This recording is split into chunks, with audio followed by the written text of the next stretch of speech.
वालेकुम स्टूडेंट्स। उम्मीद करता हूँ आप सब लोग खैरियत से होंगे। आज का जो हमारा टॉपिक है वो है मीन डेविएशन।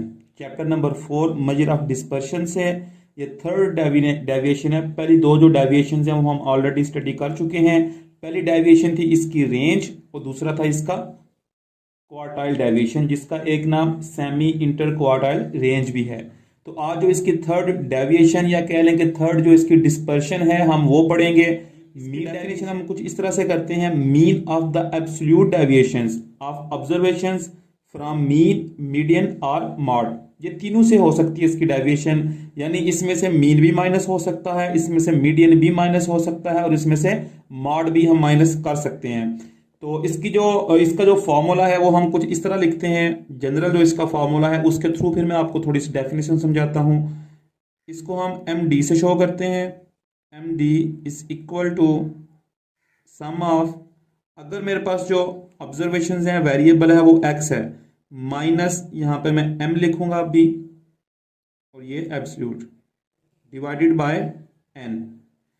डेफिनेशन हमने इसकी पढ़ी वो क्या है, mean of the absolute deviation. जिस तरह अरिथमेटिक मीन का जो फॉर्मूला होता है वो होता है mean of the random variable x, क्योंकि उसमें हम जो सम करते हैं वो एक्स का करते हैं, रैंडम वेरिएबल का करते हैं। लेकिन यहाँ पर हम जो सम कर रहे हैं वो किसका कर रहे हैं, वो डेविएशन का कर रहे हैं, यानी रैंडम वेरिएबल में से एक्स में से हम माइनस कर रहे हैं। या फिर जो एम है यहाँ पर वो मीन को भी शो कर सकता है, वो मीडियन को भी शो कर सकता है, वो मॉड को भी शो करता है। ये जो एम है ये तीनों के लिए यूज किया जाता है। अगर फॉर एग्जांपल आपका जो क्वेश्चन है वो इस तरह आता है कि आपने एब्सोल्यूट डेविएशन या मीन डेविएशन जो है वो आपने मीन से फाइंड करनी है, तो यहाँ पर आप x माइनस एक्स बार लिखेंगे। और इसी तरह अगर मीडियन का बोलता है तो यहाँ पर आपने मीडियन लिखना है। और इसी तरह अगर मॉड का बोलेगा तो आपने माइनस मॉड करना है। ये मैं आगे जाके इसके फॉर्मूलाज लिख देता हूं, अभी सिर्फ हम डेफिनेशन की बात करते हैं। तो definition mean of the absolute deviation, absolute का वर्ड क्यों यूज किया गया है, ये जो आपको नजर आ रही है इनको हम मॉड पढ़ते हैं अक्सर।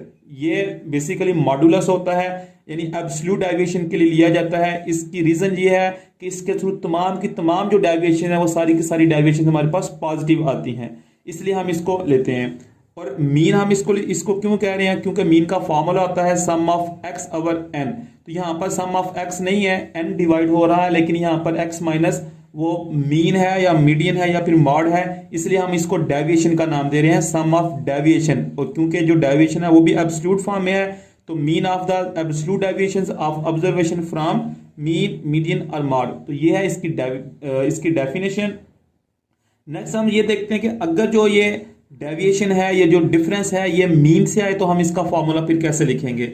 अगर तो ये आता है मीन के थ्रू तो हम इसका जो फॉर्मूला है वो लिखेंगे सम ऑफ, यहाँ पर एब्सोल्यूट एक्स माइनस, अब एक्स बार लिखेंगे क्योंकि हमारी जो डेविएशन है वो मीन के थ्रू है, और उसी तरह डिवाइडेड बाय एन।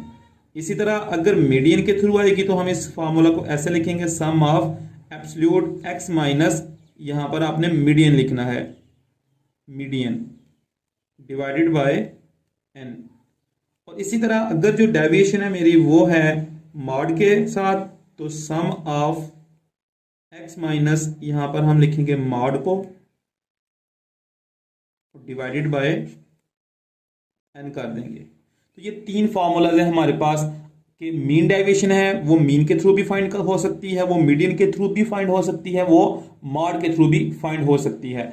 ये डिपेंड करता है कि जो आपने एवरेज फाइंड की है, क्योंकि मैं ऑलरेडी अपने इसके इंट्रोडक्शन में बता चुका हूं कि डाटा की जो कंप्लीट एक डिस्ट्रीब्यूशन को जब आप डिफाइन करते हैं तो उसमें सिर्फ एवरेज ही काफी नहीं होती, उसके अंदर हमने ये भी बताना होता है कि उसकी डेविएशन कितनी आ रही है। फॉर एग्जांपल अगर हम नॉर्मल डिस्ट्रीब्यूशन की बात करते हैं तो ये मेरे पास एक नॉर्मल डिस्ट्रीब्यूशन है,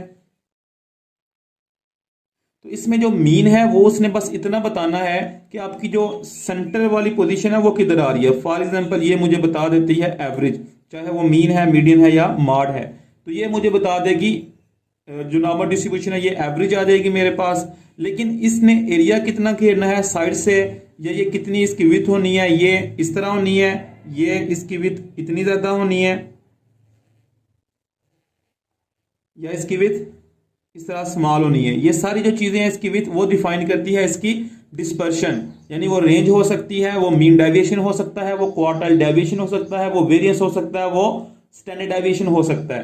तो किसी भी डिस्ट्रीब्यूशन को कंप्लीट करने के लिए, उसको डिफाइन करने के लिए जहां पर एवरेज चाहिए वहां पर हमें इन डेविएशंस की भी जरूरत पड़ती है। इसलिए अगर हम फाइंड करते हैं मीन को एज ए एवरेज, तो हम उसकी जो डेविएशन है वो मीन डेविएशन फाइंड करें। इसी तरह अगर हमने मीडियन को फाइंड करना है एज ए एवरेज, तो उसकी डिस्पर्शन जो है वो mean deviation from median find करेंगे। मॉड फाइंड करेंगे तो उसकी डिस्पर्शन हम mean deviation from mod find करेंगे।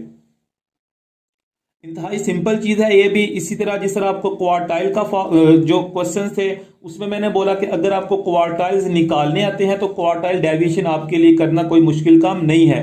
इसी तरह अगर आपको मीन निकालना आता है, आपको मीडियन निकालना आता है, आपको मॉड निकालना आता है, तो ये मीन डेविएशन भी करना आपके लिए कोई मुश्किल काम नहीं है। इसी तरह ये एब्सोल्यूट डेविएशंस मैंने इसकी लिखी हैं। अभी नेक्स्ट जो लेक्चर होगा उसके अंदर हम इसकी रिलेटिव डिस्पर्शन जो है उसको भी पढ़ते हैं।